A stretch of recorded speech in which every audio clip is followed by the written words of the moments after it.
This video is sponsored by Miblart. Find out more about them later in the video. Being new to the world of self-publishing can be overwhelming and sometimes exhausting if you don't have all the details you need in one place. That's why I'm going to share everything you need to know for self-publishing a book on Amazon by way of Kindle Direct Publishing. Now, just a quick heads up, you'll find a list of resources and recommended videos in the description below. If you need a deeper look at any of these topics, visit that list. Let's get to it.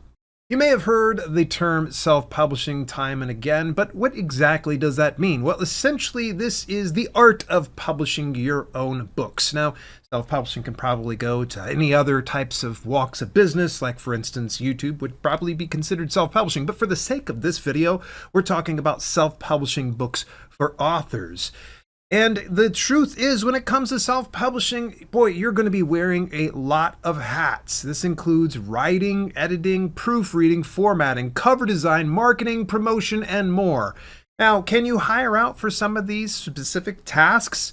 Yes, but this has a lot to do with your discretionary expense and, of course, knowing exactly what you need, when you need it, and what is most important, because priorities are definitely going to vary from one author to the very next. So hiring out, yes, it's a good idea, but one thing I always just stress is caution.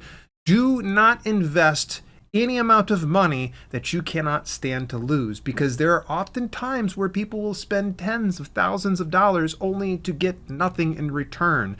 So only invest what you can stand to lose in the business of self-publishing. Now, why is self-publishing increasingly popular among authors these days? There's a variety of reasons, and I'm sure you're probably even watching this and probably know your own reasons for going about it. Now, normally, some authors in the past would have just gone after traditional publishing, where they would query literary agents, and those agents would, either take them on as clients or pass. And if they take them on as clients, then they go and represent those clients to various traditional publishing companies in hopes of getting a contract. There's just a lot of things you have to do in order to get a traditional publishing deal, and you lose a lot in the process. But with self-publishing, you get creative control. Yeah, you get to do whatever you want and whenever you want because you're the boss. You get higher royalties. Well, that's the thing is, in traditional publishing, there are a lot of mouths to feed. There's going to be the editors, there's going to be the typesetters, there's going to be the cover designers, and all of those folks are going to take a chunk of the pie. And so by the time you get your cut as a traditional published author, it's going to be significantly less. And anecdotally speaking, I've heard some say that it's sometimes 10% or less per sale of each book. 10%. Wow. You're looking at self-publishing, it's considerably more than that. Also, there's speed to market. So you can literally write a book today and publish it tomorrow, although I wouldn't recommend that because that's just rushing through some of the process. Also, accessibility. It's extremely accessible. You'll find that most self-publishing platforms like KDP are free to use. And the beauty of it is there's tons of tutorials online for just about any platform there is. In fact, this channel has hundreds of tutorials for various platforms, including KDP. You can also target niche markets that wouldn't otherwise be touched by traditional publishers. There's also direct reader engagement. You're able to get with your readers and build a relationship, a true, real relationship with your readers. And not to mention, being a self-published author, there is a ton of flexibility. There are so many other little options and reasons why self-publishing is so popular right now. But I think in your heart, you'll know why you're wanting to do self-publishing. There might be another reason beside this list, but what do you think? Why would you want to break into self-publishing versus going the traditional publishing route? Okay, so now we need to create the manuscript. We have to put together the actual book. Now, you will hear manuscript, that typically means the interior of the book. Anything that's between the pages here, that's the manuscript. So if you hear me say manuscript numerous times, that's exactly what it is. But we need to figure out what it is that we're doing from ideation to publication. The very first thing is know your market, know exactly who you're writing for, and then you start to plan out and write what it is that you want to. And then you're going to refine some of that before you go and publish it. So here's the very first step that you need to do is write the book. I know, easier said than done, especially if you're looking at putting together an epic length novel. It's going to be a little tough at first if this is your first book. Mission critical is this. finish that first draft. Don't get caught on the minute details. Don't get caught in the perfection that you've kind of concocted in your brain. Like, ooh, this is going to be the best thing ever. I'm going to have the most wonderful werebear shapeshifter romance book there is on the market today. That's great, but it's not going to be great until you actually put pen to paper, or in some instances, fingers to keyboards, or whatever you might want to say. You're going to want to create that first draft, and you have my full permission to make it complete rubbish. Don't worry about making it perfect, because you're not going to publish that. In fact, no one outside of you and potentially an editor that you might hire is going to see that. And the key thing that you need to understand when it comes to making a first draft is it's a warning shot to the world. It's your way of saying, okay, this is the book, I'm going to be writing it, this is the thing I'm going to be doing. But no one's going to actually have to read it until later. Just remember, you can't edit a blank page. So the less time that you spend writing your book, the more time you're going to have to sit there, keep saying to yourself, I'm going to write a book, I'm going to write a book, I'm going to write a book. Instead, just chip out some time in your day, just 5 minutes, 10 minutes, 15 minutes, an hour would be great. If you've got a couple hours, even better. Just get it to where you're consistently writing every day. It's something I did with my very first manuscript a number of years ago. It took me about a year to put it together because I really didn't know what I was doing, but at least I was just not kicking the can down the road. I was focusing on getting that manuscript done ASAP. So consistency is the key. Now, as soon as you're done with that first draft, it is absolutely a must that you edit and proofread it. Now, there are various stages of editing, everything from developmental editing and structural editing to copy editing and line editing. Just all this to say that editing is the way that you refine and enhance your work, so that way it's more readable to the general public. Now, do you hire somebody, or can you just get away with doing it on your own? Now, I don't recommend doing it on your own. You're going to develop some type of a bias on your work. You're going to miss typos, you're going to miss mistakes, you're going to miss plot holes, you're going to miss errors. This is why it's so important to reach outside of your own little inner bubble. And if you're finding that you're strapped for cash and you can't hire an editor, that you don't have the ability to pay for an editor, then look for other peers. There are a ton of authors out there that are very cash strapped and they're in the same position that you're in. So maybe arrange a quid pro quo system that you edit their work and they edit yours. Is it the ideal situation? No, but it is better than trying to do it on your own. And let's just face it, writing software like Pro Writing Aid or Grammarly, it's good at getting some surface level things, but it's not great at enhancing it like what a human editor could. Yeah, some people will even say, I use ChatGPT to do it. That's great. You still need a human editor to go in it, and someone that is not going to be biased, someone that's not your mom or not your wife or anything else like that. Find someone that is not afraid to mark up that manuscript and make it better for you. That's the ideal situation for when you're editing. And then when it comes to proofreading, that is just making sure that everything is ship-shape, showroom ready, clearing up any last-minute grammatical errors or typos and things like that. And you can sometimes lean on some readers for things like that, and there are some proofreaders. Now, as far as the cost goes, it varies so much when it comes to editing and proofreading. Everything from about a cent to 10 cents per word, or you're looking at a massive project. Some editors will charge upwards of 10 grand or more. Will you be able to afford it? Remains to be seen. I recommend, if this is your first book, take it slow. Don't start throwing a ton of money into this. Just focus on something that's going to be cost effective, but also getting it to where you're having your book fully polished and ready. Now, as far as what's the next step, you get the editing done, you got the proofreading all finished, it's ready to go. Can you just publish it? Well, yes and no. You want to make sure that the manuscript is fully formatted. The types of books that you're going to want to consider for KDP specifically are ebooks, paperback books, and hardcover books. To a certain extent, there's audiobooks, but right now it's only available in beta and it's with AI narration. And if you're not a big fan of that stuff, then just disregard exactly what I'm talking about.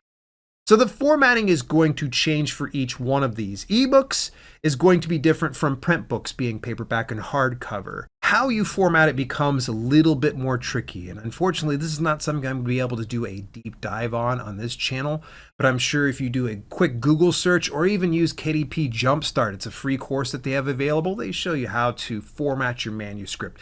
The accepted file types that they take are a number of them, but the three that you should probably pay closest attention to are docx, EPUB, and PDF. And to be honest, EPUB is what you're going to be using for ebooks. That is the gold standard. You can use that file on almost every single self-publishing platform that's out there. Now, can you get it formatted in some of the software that is available to you? It just depends. PDF is what you're going to be utilizing for your hardcover and paperback. Can you use PDF for your ebook? Yes, you can, but it becomes a little wonky. That's why I recommend EPUB. Now, docx is something you can typically make through, say, Microsoft Office or any parallel program to that, be it Open Office or even WSP Office, I think it's called.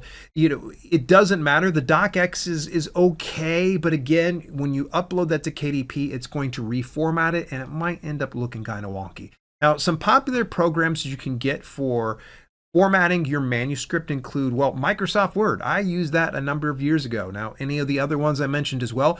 Google Docs is 100% free. If you have a Gmail account, then you have access to Google Docs, and that actually exports in EPUB.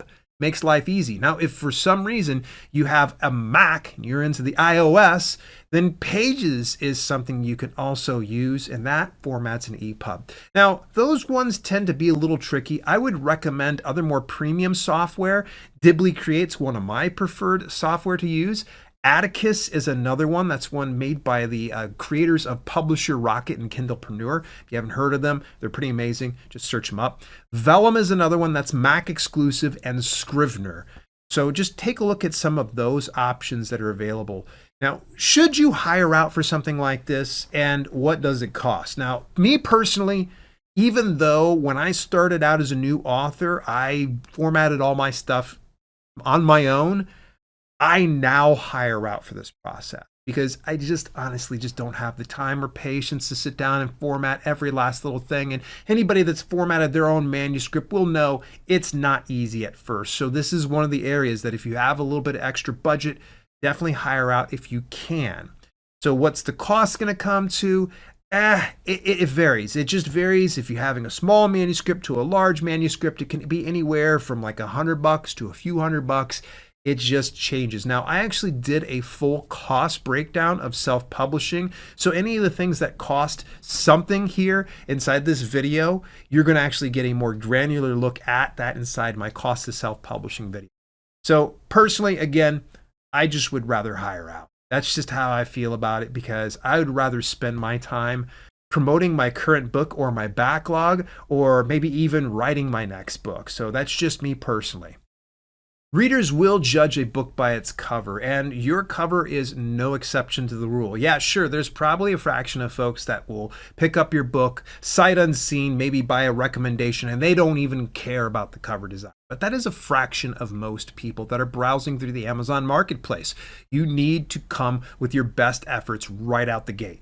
So with a professional cover design, you have two options. You either do it yourself or you hire out. Now, if you are already pretty much into graphic design, you know exactly what you're doing, you've played around with it enough that you can probably get by with the professional cover design on your own, fantastic. For a vast majority of new authors out there that are not familiar with graphic design and all that other stuff that includes putting together a good professional cover design, it's going to be a steep learning curve. You are going to be spending hours, if not days, if not weeks or months or even years, trying to get just the right cover design.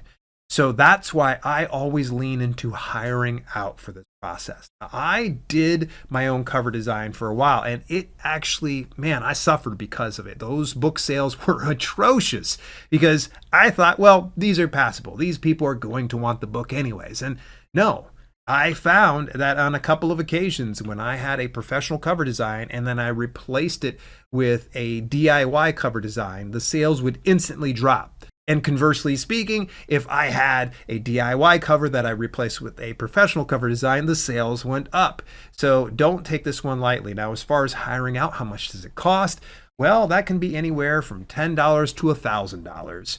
Again, it's going to be how much you're able to afford. Now, the good news is you won't have to pay an arm and a leg to get the best cover design when you work with my preferred cover design company and sponsor of this video, Miblart.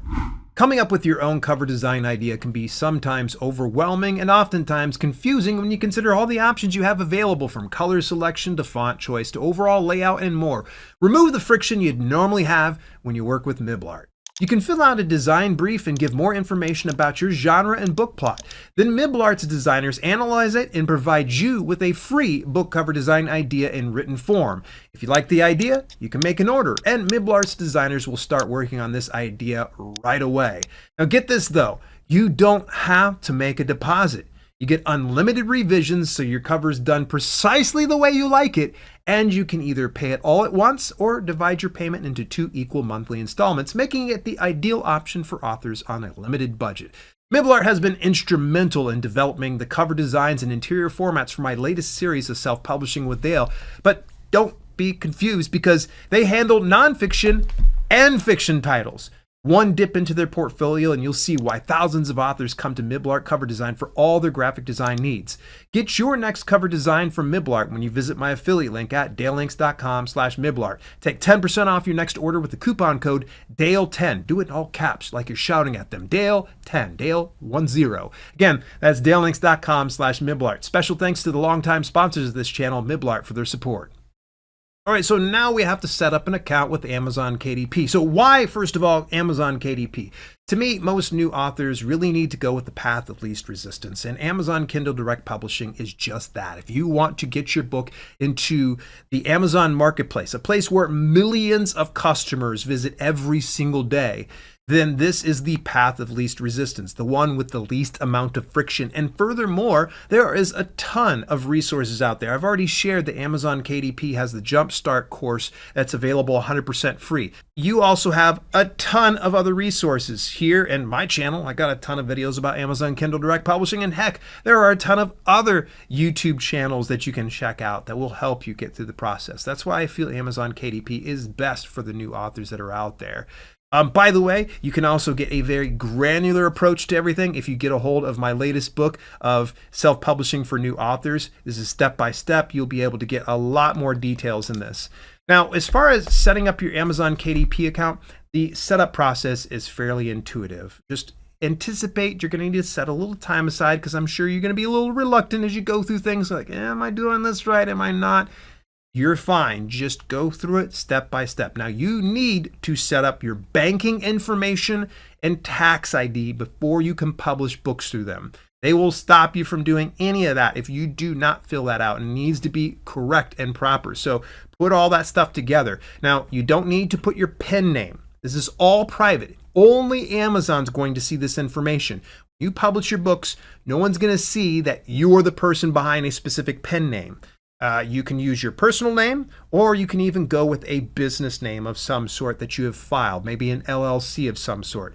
For those of you that are wondering, okay, do I go with my personal social security number or tax ID number, or do I go for a business? This is going to be varying from one person to the next. When I first started into the business, I filed an LLC, that's a limited liability company. That way, if for some reason something went south, someone decided to sue me because, I don't know, they twisted their ankle in a workout while reading one of my books, then that LLC was there to protect me. So that way, no one's coming and taking all my personal assets from something like that. Now, that's just my personal opinion. What I would recommend is reach out to a business attorney or a qualified lawyer that can be able to direct you in the right path so that way you're not being misled. Sorry, a random bald YouTuber guy is not going to be able to give you exactly the advice that you need to follow through based on your goals. So again, talk with a good attorney on something like that. Now, what about countries with no taxes? Because I get this quite a bit. There are some folks that don't have taxes they need to worry about. But here's the problem. Amazon is a US-based company, and because they're a US-based company, they have to report their taxes. So anybody that they're paying any type of money to, they have to report that to the tax man. So that's why it is important for you to fill in your tax information. Now, I honestly don't know where you need to start based on your country. So you're going to maybe need to ask other authors that are leveraging the Amazon KDP platform, or again, consult an attorney, and maybe they'll be able to tell you better where you can go. Now, don't think that you can go into this and think, oh, well, I don't pay taxes. I don't need to fill this in. Yeah, you still have to fill it in, unfortunately. And it's not a rule that I made up. It's just something I'm passing along. So please don't shoot the messenger on this one. There are a lot of hoops you have to jump through, especially if you're not used to doing taxes. But remember this, remind yourself, you only need to do it once. I mean, I did mine a number of years ago. Maybe I've updated it a couple times ever since, but otherwise, as soon as you've jumped through that hoop, it's set and forget. You don't have to worry about it again. Where's Ron Popeil when you need him? If you're ever lost, by the way, ever lost, even if it's like setting up your account or you got questions about your books or keywords or categories or anything else that has to do with self-publishing, scroll down to the bottom of your dashboard and click Contact Us. The rest is fairly intuitive. I highly recommend selecting phone support or live chat support if you can help it. Email support tends to be rather underwhelming and sometimes unhelpful. That's just my opinion. I have not had very good luck when it comes to email support, so go for phone support or live chat support. There is a 3-step process to uploading your book on Amazon KDP. Step 1 includes all of your metadata. Now, you hear metadata from time to time. That typically has everything to do with your book. That's the title, that is the subtitle, that is the series names if it's applicable, that's the author name, the keywords, the categories. All of that nerdy information that is tied to your publication is going to be in this very first step. Now, what I like to do before I go and publish my book through them is I actually have what's called a metadata sheet. And this is where I fill in all of the information ahead of time before I even go into my dashboard. And as you can kind of see here on the screen, if you visit dalelinks.com/metadata sheet, you can download a copy of what I use and a couple of little examples that are within this. And if you fill this all out just right, all you have to do is show up to Amazon KDP, copy, and paste every single one of those elements over. Step number 2 is the upload process. This includes your ISBN, your manuscript, and your cover design. Now, first off, what the heck is an ISBN, and do you actually need it? It is an international standard book number, and this is the way that the world identifies your book from the other books that are on the marketplaces. And is it required? Yes and no. For the most part, yes, but there's a couple of exceptions to the rule. So the very first thing we need to address is you have a free option available to you, or you can come with your own, which typically results in you paying for it, or in some instances, if you're in Canada or other countries that have this available, you get an ISBN 100% free. Must be nice. Here in the US, you got to pay a pretty penny to get your ISBN. Now, the free one, that is assigned by Amazon. They will give you an ISBN. Now, this does not apply to ebooks. They will provide you with what's called an ASIN. That is an Amazon Standard Identification Number. And that is going to be applied to all the products that you end up publishing through KDP. The ISBN is most important and critical to print books. That's where you're definitely going to need it. If you get the Amazon-owned one, you can only use it there. Can't take that ISBN over to Lulu. You can't take it to Drafted Digital. You can't take it anywhere off of Amazon KDP. Don't try, because they'll shut you down every single time. Amazon owns that. You can't use it anywhere else. Is that detrimental? That's up to you. Do you want to publish elsewhere? Chances are it might be detrimental, and that might be when you want to consider getting your own ISBN. So where do you get ISBNs? And is it going to cost a pretty penny? As I kind of mentioned, here in the United States and Australia and UK, we have to answer to the monopoly of Bowker or Nielsen over in UK. For some reason, Bowker handles Australia as well. Sorry, Australia, you guys get the same expensive ISBNs that we do, and it costs upwards of about $125 for a single ISBN. But if you buy them in bulk, like I did $1,500 for 1,000 ISBNs. I'm going to be set for the next lifetime here. I might be able to hand this off to like my, great grandchildren, although I don't have any children. So how does that work out? You figure it out. What I would recommend is, if you're not familiar with where to get your ISBN, what you're going to want to do is visit the International ISBN Agency, and they're going to tell you exactly where to go based on the region in which you're in. They'll give you the link to the website, they'll give you contact information, they'll even give you addresses and such, and you just need to go and visit those. Don't try to go to third-party companies, because if you go to third-party companies that are not listed in the International ISBN Agency, then chances are very likely they still have their name on that ISBN. You won't have yours on there. It's a little bit of like a grift here these days when some third-party companies try to sell you an ISBN and they're not listed among the International ISBN Agency. Now, when you're using your own ISBN, make sure that you're matching keystroke for keystroke. That means that ISBN you copy and you paste it right over into that little section. Same thing goes for your imprint name. That is going to be the name that's associated to your ISBN. It could be your business name, could be your PIN name. I don't know what that might be. Either way, you're going to make sure that that is keystroke for keystroke. This is so ridiculous that I can take my business name of One Jack Monkey LLC and I will just do it regular and it will reject it every time. But then I do it all in caps. For some reason shouting works because that's how I registered my ISBN. Don't ask me why. I don't know, maybe my caps lock was broken. Don't judge me. So are ISBNs mandatory? For ebooks, no. They're nice to have, and you plan on publishing on numerous platforms, I would recommend that you come with your own ISBN and put it there. But again, you don't absolutely need it. For print books, absolutely, you will need an ISBN. Now, with step 3, this involves distribution and pricing. So you're going to initially start it out of selecting worldwide rights or individual territories. Now, if you wrote the content, you own it, all right? Unless you're part of some type of a TradPub deal. In that instance, this is a different conversation altogether. But if you wrote it and you haven't sold any of the rights or signed up the rights to anybody else, you have worldwide distribution rights, and you want to select that. Now, if for some reason that you have sold rights in a particular region, then you can go into the individual territories and select what you need. Now, as far as pricing goes, it gets a little bit tricky, and we'll get to that here in just a second. I do have a 10-minute tutorial for how to publish your book through Amazon KDP. It's 10 minutes, so it moves fast because I show you ebook, paperback, and hardcover. In fact, I get a lot of complaints because some people are like, you're going too fast. So if you need to take it slow, I included a link to the transcripts. You can take it at your own speed. It's a little bit more practical if for some reason you find that when I'm talking too fast, you're not able to keep up. Go over, do the article. Much easier for you. All right, so pricing strategies. Let's discuss deciding on a price, the royalty options available, and how to maximize earnings. Now, KDP is free to use, in case I didn't say that before, and you will at no time pay them any money with no exception to this rule. If for some reason KDP is asking you to pay them money, then you're probably not at kdp.amazon.com because they're free. In exchange, though, for that free access, KDP takes a percentage of each sale. You get what's called a royalty for every sale. Now, to explain what a royalty is, that means that you are being paid a percentage of the money that comes in after expenses are paid for, after KDP takes their cut, and after any type of distribution fees or print fees that are done.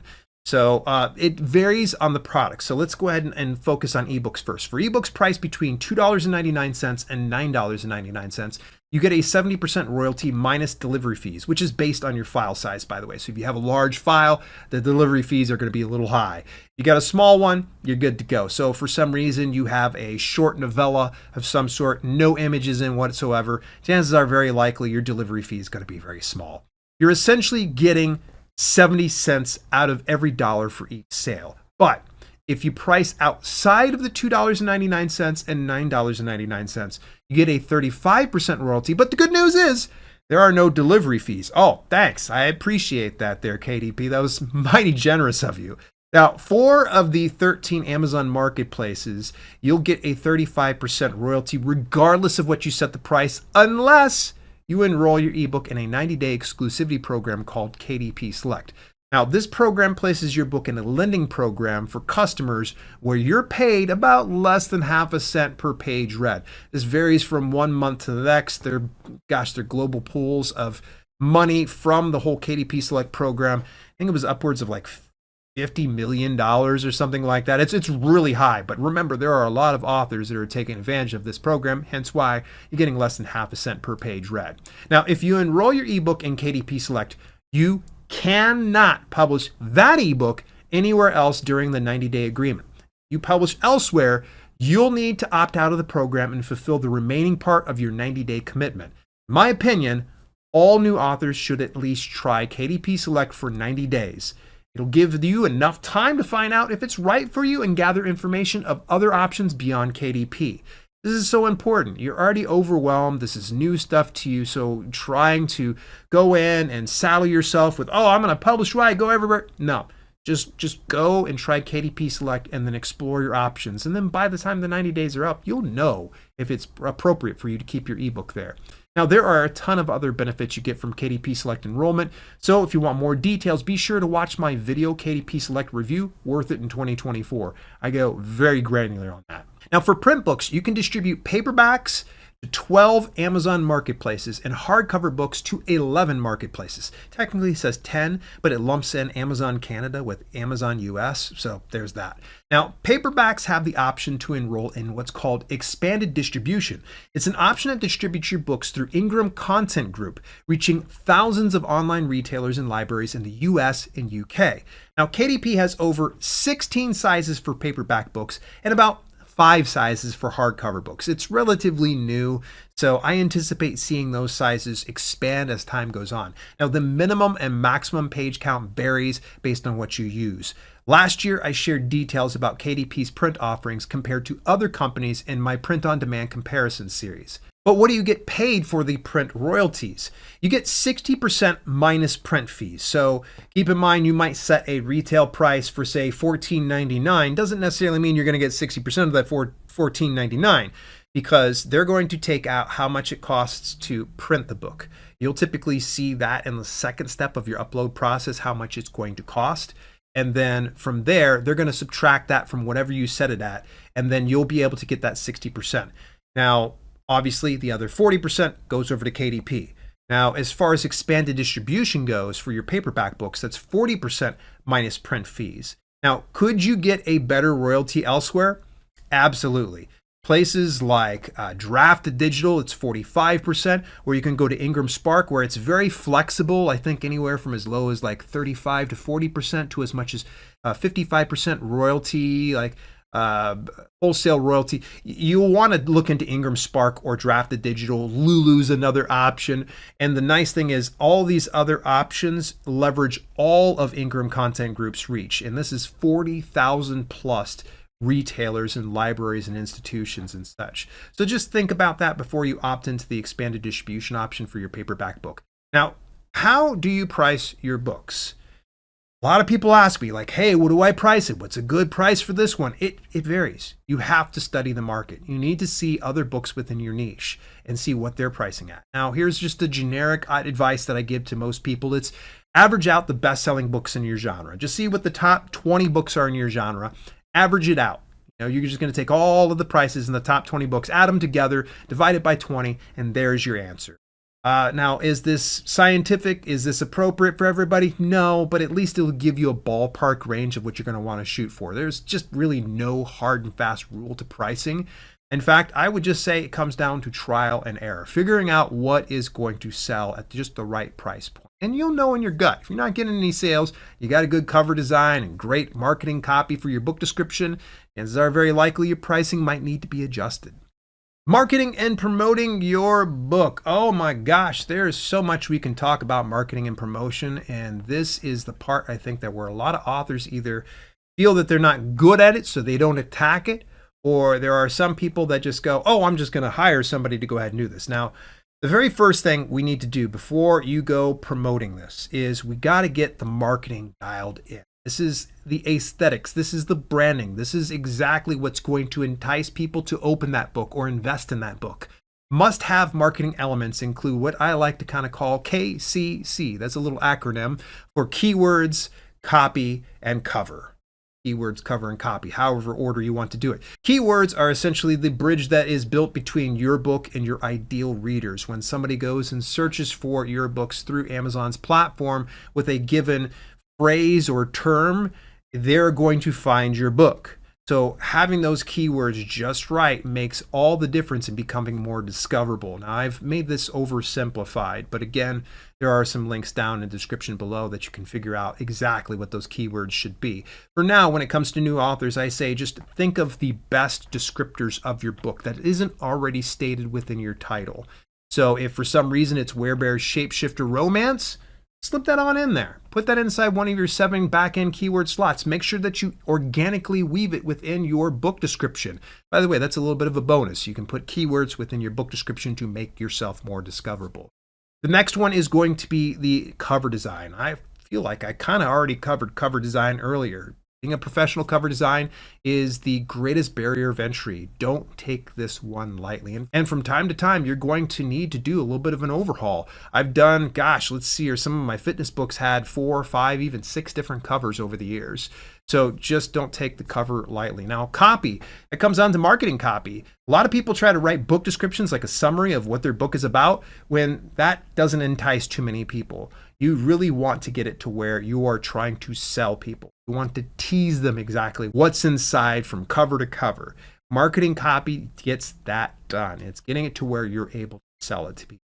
And remember, try to organically weave in some keywords. Now, ChatGPT or even like Dibbly Create's great for this. Any type of AI, you can be able to get some assistance with your book description. Give the right keywords, give the table of contents, get the name of the book, and maybe a brief little summary that you can give it to them and have them write it up. Or you can even have AI analyze some book descriptions, figure out what it is that is selling really well for some books that are in some bestseller lists, and then have it write it that way for your book description. Just make sure that you go in. A little bit of human intervention goes a long way when it comes to using generative AI for your book description. By the way, side note here, I get a lot of questions on this. There is an AI disclosure part that you're going to have to say yes or no that you've used it. A yes means that you have used artificial intelligence to generate the content. This does not apply to your book description. It only applies to what you're doing on your cover or inside your manuscript. So what is the point of marketing and promoting your book? It's all about visibility. You want to make yourself visually appealing so that way when you're driving the traffic and promoting your book, that people are enticed to buy or read your book in some capacity. So become more visible. So the question is, how do you become more visible? It varies. You can go get some local media interviews. You can go onto podcasts. You can do YouTube videos. You can even have your own blog post or even a Substack of some sort. It's all about visibility. Social media, there's another one. Email marketing. We can just keep going on here, folks. How often should you promote your book? Every day if you can. I mean, if you're really serious about driving sales and getting more people to read your book, you're going to need to do it every day. Now, if that's not important to you, you're like, Dale, sales are not important to me. I just want to get my book out into the market. It's okay to be a hobbyist. Don't feel bad for wanting to do this business in a smaller capacity than, say, what I would. It's okay to do this business as a hobby, and I don't want you to feel bad for that. But in the event that you're starting to say, oh, I don't have enough readers or I haven't had that many sales, then you're going to need to walk back that thought process and think to yourself, how can I become more visible? Now, should you have a deeper budget, Amazon advertising is a way to go. You can actually access that through the marketing tab inside your dashboard and select any of the regions that you want to use and promote your book through. For about $10 per day, you can be able to get a substantial amount of sales. Don't expect to get dozens upon dozens of sales for a budget with like $10 per day. Maybe a handful of sales per day. Now, if for some reason $10 per day is way too steep for your liking, what I can say is start really low, scale really slow. And I mean starting out like at $1 per day. Don't have your expectations high on this. At $1 per day, it's not going to bring very much traffic, but it will teach you so long as you continue to learn. What I would recommend is if you do set up Amazon ads, go through the Amazon advertising certification course that's available inside your dashboard. It's so worth it. It's dead simple to go through. Now, I also have some tutorials that I did with Rick Wong of Seller Metrics. He actually is an ads expert with Amazon. He's done it for dozens upon dozens of authors with great success. So again, as per usual, Link inside the description down below. He gives a very granular approach to Amazon advertising. And I also have a few other videos on this channel about Amazon ads. So stay tuned to here because I'm sure I'll be covering it again. The KDP reports are fairly intuitive. Like literally just go in and do the filters. I don't think there's much I need to kind of tell you about here, but a few things you need to be aware of is ebook sales appear in your account within an hour or so from purchase. Now, the exception would be pre-orders. For some reason, you run a pre-order for your ebooks, those orders will not deposit into your account until launch day. Now, I don't want to go too far into the pre-order path because that's a whole conversation in and of itself. But if you plan on just publishing regular, then this is exactly what you get to look forward to. Now, print book sales are a little bit more interesting because you won't see them appear in your account until the book has shipped. Now, just because someone orders your book over on Amazon's platform doesn't mean you're going to see that money until it's been shipped. And so that means that if the printers are working especially slow, which, by the way, right around the last 3 months of the year, around Christmas time is when you'll see it a little bit more delayed than usual. So just keep in mind that there's going to be a little of a delay. So if you have your mom or you have your best friend or even just some random reader that orders that, until it's actually been shipped to that customer, you won't see that deposit in your account.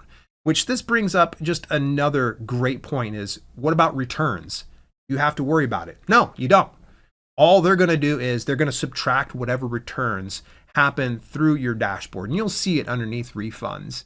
And the nice thing is typically they intercept that money before it gets to you. So you don't need to worry about pulling it out of your own pocket. Now, there might be some rare exceptions, rare exceptions.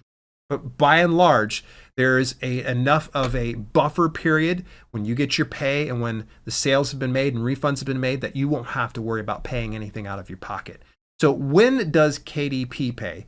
They pay 60 days after the close of the month. So for some reason you get a sale in January, you're probably not going to see that deposit into your bank account until late March. So just keep that in mind. Now, as far as expanded distribution goes, if you sell any print books through them, it typically takes 90 days or more after the close of the month. It just varies based on whoever's making the sale and it comes to them. Now, keep in mind, KDP is a little bit of a middleman between Ingram Book Group and yourself. So they're taking their cut and they're taking their time getting all those sales reports sent over to you. How does KDP? They do it through direct deposit. So if you got a bank account, great. Not, you're going to need to consider wire transfer or even check. Now, if you're outside of a region where they honor a specific bank, you can always look into a service called Payoneer. This is not my personal endorsement. I just hear a lot of people have used that are outside of regions that Amazon's able to utilize a bank deposit. So just something to kind of think of. Now, with minimum payment thresholds, yes, there needs to be a minimum payment threshold. It's going to vary per region in which you reside. So you want to make sure that you read through all of the help section when it comes to what your minimum payment threshold are. So what are some common mistakes to avoid? The very first mistake you're going to avoid is not reading terms and conditions. As soon as you set up an account, you have to agree to it. Take your time, read it through. I know it's not exciting. And some of it just doesn't make sense. In fact, actually, I did a recent video where I broke down the terms and conditions and had artificial intelligence tell me exactly what it was. And we went through the entire terms and conditions. So if you want to save yourself the trouble, you can always watch that video. But I still recommend you still read through it yourself. So what about some common issues? Now, recently I did a video about 10 common mistakes, but let me go ahead and just give you a few of the common ones here for right now. And you can always go watch that video some other time. Now, opening multiple accounts. You cannot open multiple accounts. Should not open multiple accounts. In fact, I actually even clarified with the team, the KDP team themselves. I'm like, what's the deal? If I had a personal account and I had a business account here, and maybe I had opened up another business account, can I do that? They're like, no.